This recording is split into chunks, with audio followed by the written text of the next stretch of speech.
One of the best things that I think is going to take you from videographer to production house is thinking about each project individually. Don't just apply one look or one LUT to everything you shoot. That's what videographers do. Production houses take what the client wants, the location you've given and the product and the brief, and craft that into a well-rounded, well-graded thing. This project for passenger bags and packs is a really good example of that. This really heavily lent on the Portuguese scenery, the colors, the saturation, the contrast, and the grade had to reflect that.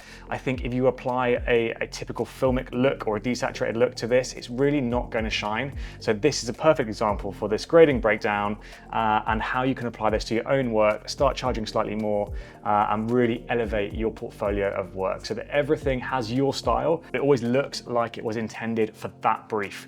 We spent 4 days in Portugal, in Sintra, shooting in the forest and cliff tops, surf scenes, and then trail running and bouldering. So 4 distinct scenes, 4 distinct looks that had to tie together in this super high, saturated, contrasty look. And I'm really pleased with the results of this. I mean, this is a beautiful frame. She is walking away from camera. The camera is locked on behind her. The bag is the hero, but the scenery is doing the storytelling. And I think that's beautiful. So what we've got here, we've got 3, maybe 4 very distinct colors. You've got the green punch from the forest, you've got the sandy terracotta earthy color, which mirrors her skin, and then you've kind of got this soft teal. The teal is less prominent in this shot, but really does flow throughout. And this is kind of a classic split tone look, right? So the shadows are blue, the highlights you can see there are going warmer. There you go, it's a perfect example of how that will lead into the next shot. The sea is a beautiful teal color, the sand is still got that red, still got that color, it's super high contrast, and your eye is brought into the center of the frame, which is in fact our hero, which is the bag on her back. That's what we are selling, so that's what we should be drawn towards. And there's a few key things that I've done here. We'll jump into that first, but you can probably see that vignette, that softening of the edges, the kind of that draw you in. So let's jump into it. How do we achieve it? What do we do? Let's apply the outdoor punch look and see what we get with one click. Okay, really, really good. Amazing starting point. The colors work, the saturation punches. This is cool, but I think you'll agree it's slightly overexposed. It's way too hot on her skin, on the bag. The sky is losing a bit of definition. So the first thing I think I'll get you to do when using this is just disable everything else, right? So we've got product highlight, we've got vignette, we've got the look, we've got the environment, we've got the lens blur, we've got blacks, got halation, we've got the LUT, the finishing LUT, we've got sharpening. Take all of that off just so you're seeing the primary and the color space transform. This is how you start. And then I'll just, for the sake of this one, I will reset everything within our primaries. So we're starting completely from scratch. So this is as was shot on the FX3. Let's work with that and see where we go. So I think we're pretty good. I think we need a bit of an HDR effect. The skin tone is very hot there. And the shadows are super contrasty. The sun was beaming in from the side, the sun was setting. And then the next thing is just make sure your white balance, always make sure your white balance is good. There's nothing actually white in this scene. I'm actually gonna leave it as is, I think, for this scene, because I know I shot it 6,000 Kelvin, and it was a sunset scene, so it's gonna push slightly warmer. I think that's fine. It's probably slightly overexposed looking at the scope, so let's bring that down using the offset. Just bring it down a touch, and again, just push those blacks in slightly, push those blacks up slightly and you're gonna add contrast and saturation later, so this is just an overall balance. It might help if you put it in black and white, it's up to you. I'm just gonna run like this for now. So let's just turn on, I'm not gonna change anything, but let's just turn on the rest of the nodes within this look. So we've got the look, first of all, which is probably the most punchy one. That's bringing in a load of saturation. Her skin is lifting, the teal has come back in the background, but again, it's not finished. So bring in the vignette, this draws your eye into the center. So you can tune the vignette. I think that's probably slightly too much for this look, and I can just soften it out slightly for this scene if we want to.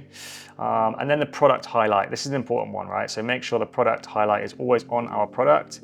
It does move around here, because that really does lift it, and that does affect our overall exposure as well. So you can go in and we just take that down a touch more. There you go, that's a much more overall balanced shot. And then we'll add in our environment. This is a key one. So this is all about drawing your eye into the center of the frame. So what we've done within the environment is two specific gradients that draw you in from the angle. The first one is on the sky, and that's bringing in blue. Again, once you get the power grade, you can pull it apart, you can reverse engineer how I've done this and what I've done. But typically sky is blue, and you need it to be blue and not white. If it's white, it looks overcast and blown out and horrible. And typically the ground is more earthy, more saturated, more earthy and darker, and has shadows in it. So that's kind of what I've done here with the shadows. You can move that around and you can add in more contrast, but if you look without that, it's all washed out in the sand and it doesn't draw you up to the product. So with that, super contrasty, you can see that beam of light coming through, which is a great shot anyway, just naturally lit by the sun. But that's what's happening in our environment node.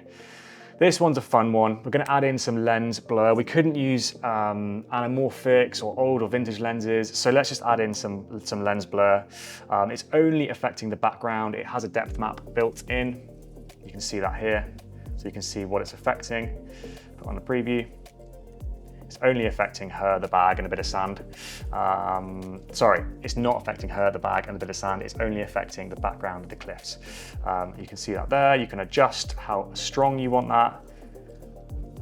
I think 0.3 is good. That's way too much, but you can see exactly what it's doing there.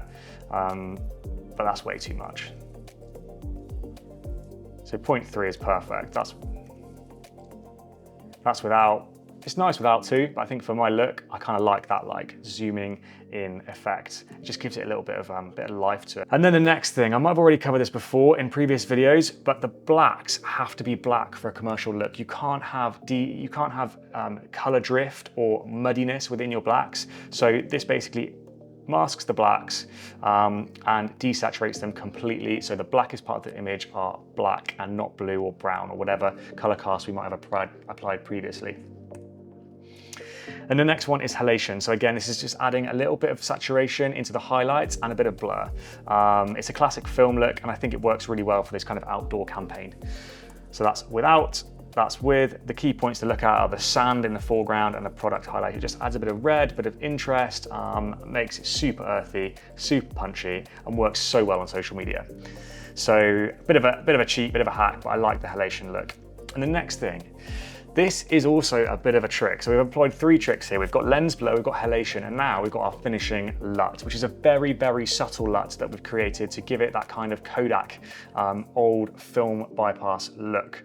So you can see here, we're just dealing with some of the red and we're making the teal slightly more teal and adding a touch more contrast. It just makes it look like it's shot on film. And I think it's so subtle. Normally film looks are way overdone and it just draws you out of it completely.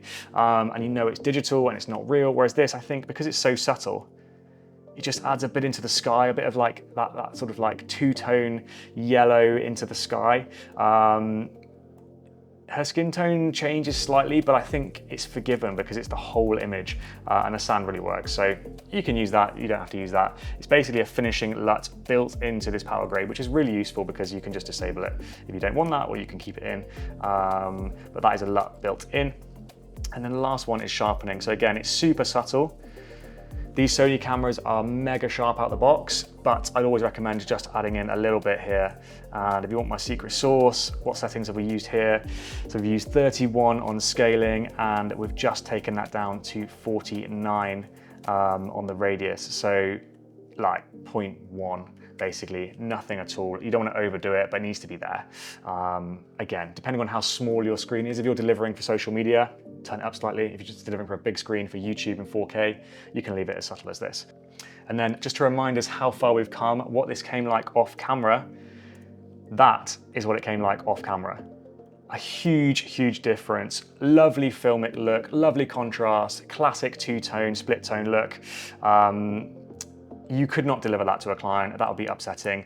That has punch, it has character, it has tone, really works. There's three obviously AI effects, so you will need to pre-render this or disable it before you edit. So you can edit with the effect disabled.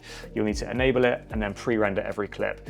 Just go in and right click, and then render in place. That's the quickest way. It takes 2 seconds, 442, and once that's done, it plays through at real time. So there you go, that's how you create this super nice outdoor punch. The powergrade is ready for download. Check it out, play with it, see what you think. I think for a project like this, it really adds something for outdoor, for sports, for products, for adventure even. It's super quick to grade each one. They transfer across the clips really nicely, and you only really need to tweak the first grade, the white balance, the exposure, and the HDR effect. See what you think. There you go, see this clip? One final little bonus, that wasn't graded, so let's just quickly grade this clip. So go in, apply the outdoor punch, see what it does. There you go, done. One click, turn down the exposure, the white balance was set, beautiful filmic punchy look. With our radial lens blur effect, you can go in, it's just tweaking into the corners there, but you could turn that off if you don't want that for this clip, and it'll play through a lot faster. There you go, that is a beautiful effect. Super nice skin tones, super teal sky, super high contrast. Use it in your next project and your clients will love it.